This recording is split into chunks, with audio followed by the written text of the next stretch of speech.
LA, and my friends have lost their way.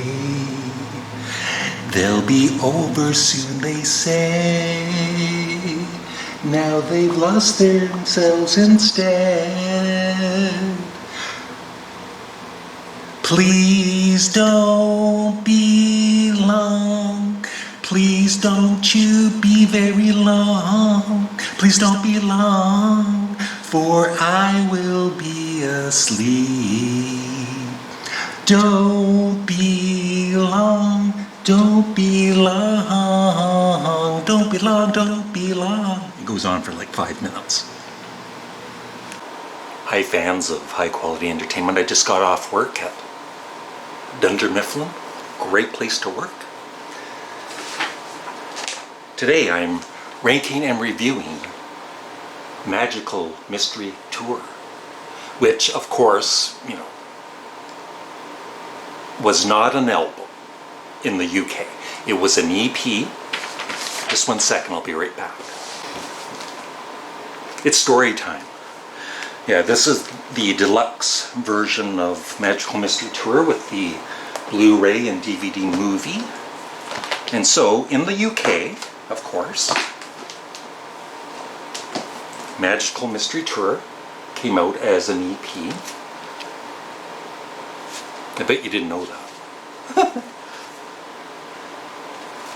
But back in 1967, when Magical Mystery Tour came out in Canada and the United States, we just thought it was the follow-up album to Sgt. Pepper. And so this is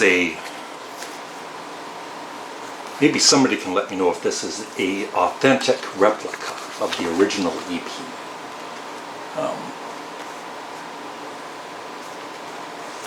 Looks pretty good to me. And the vinyl.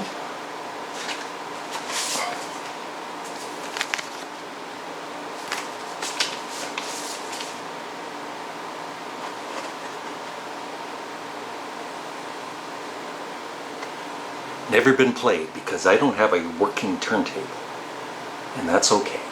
So I usually start this with rating the album cover. So for the album version that I'm doing, which is now considered part of their discography for albums ever since the 2009 stereo box set. So the album cover, now I'm colorblind with red and green, but it still looks kind of gaudy, I guess is the word to say, for me. But like I said, I'm colorblind, so maybe it's a cool album cover, but it hurts my eyes looking at it sometimes. But I will say, if this was the album cover, then this is much better. So I would give that's actually pretty damn cool. I would give that I'm going to give that an A+, because it's very colorful. But this one, just isn't as good. I would give this a B, and this an A+. My 3 favorite songs, oh my god. I chose Strawberry Fields Forever, Penny Lane, and I Am the Walrus. My least favorite song, this really killed me. It did, because I was going between, believe it or not, Magical Mystery Tour, Flying, Your Mother Should Know, Blue Jay Way, and even All You Need Is Love. They're my least favorite on the album, but I love all of the songs. So I finally chose Flying, even though I think it's a very underrated song, and I absolutely have always loved it. Some people maybe consider it like filler on the album, or just not that good or that interesting, but I've always loved it. So this was released in the same year as Sgt. Pepper's Lonely Hearts Club Band, and I absolutely loved it. I even remember for the booklet, I ripped out carefully this and had it on the wall for quite a few months. Just couldn't help myself. Going through the songs, Magical Mystery Tour, the opening track, it's never been, now I love the song, don't get me wrong, but it's never been up there as one of my favorite Beatles songs. And I always used to think, you know, the opening, come on, whatever the announcer, whatever he says. I always used to think it was, if some of you remember, Don Adams from Get Smart. I always used to think he was announcing it. The Fool on the Hill, I think, is a very underrated Paul McCartney classic. It's right up there with Yesterday and For No One. It's kind of, in some ways, it's kind of a forgotten Beatles classic. Flying, of course, I love. Blue Jay Way, which you heard in the opening. I know that some Beatles fans, it's not one of their favorite tracks and they think it's boring or it really drags. I have always loved it. The atmosphere of the whole song, and it's based, of course, on a true story of George waiting for his friends to come, and they were in a fog in more ways than one, probably. But you know, I love even the ending part. Don't be long, don't be long. I love the vocals on that. Your Mother Should Know is more of Paul McCartney's granny shit.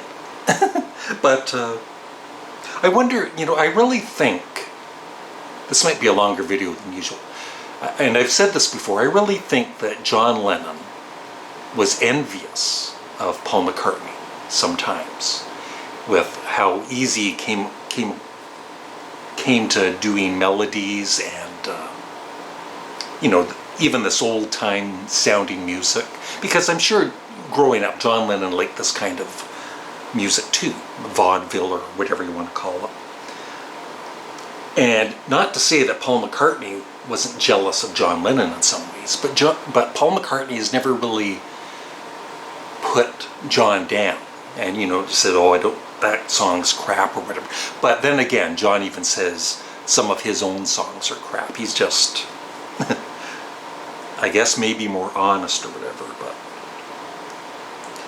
then I Am the Walrus, an absolute classic, one of the great Beatles / John Lennon songs. And then the flip side, which is, of course, just singles and B-sides that they had released. Hello, Goodbye, Strawberry Fields Forever, probably my third favorite Beatles song. My number one is A Day in the Life, and then Tomorrow Never Knows, and then probably Strawberry Fields Forever. Not that I don't love a lot of Paul McCartney songs, like Penny Lane. And Baby You're a Rich Man, when this came out, it's just like, you know, a handful of other Beatles songs like I'll Get You and a couple more like that. I did not like it.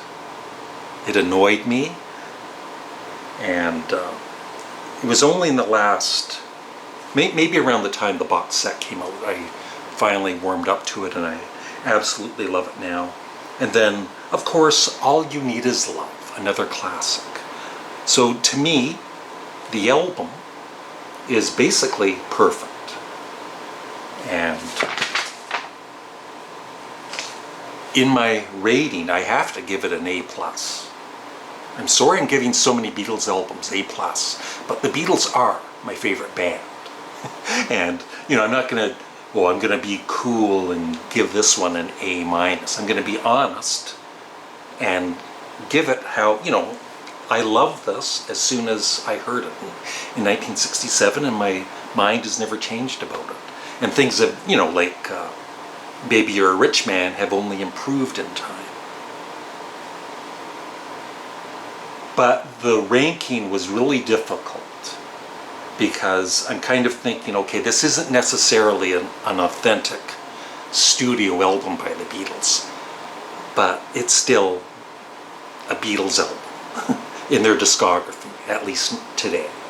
And so I'm going to give it, like I said, an A+, and it goes in between Revolver and Rubber Soul. Yes, I love it more than Rubber Soul. At number 3. So I would love your thoughts on Magical Mystery Tour in the comments section below. Thanks for watching and have a great day. And up next is... See, I used to always kind of think that Yellow Submarine came out before the White Album, but it didn't. It came out in early 1969. So next up is an album called The Beatles, better known as the White Album. Thanks for watching. Have a great day.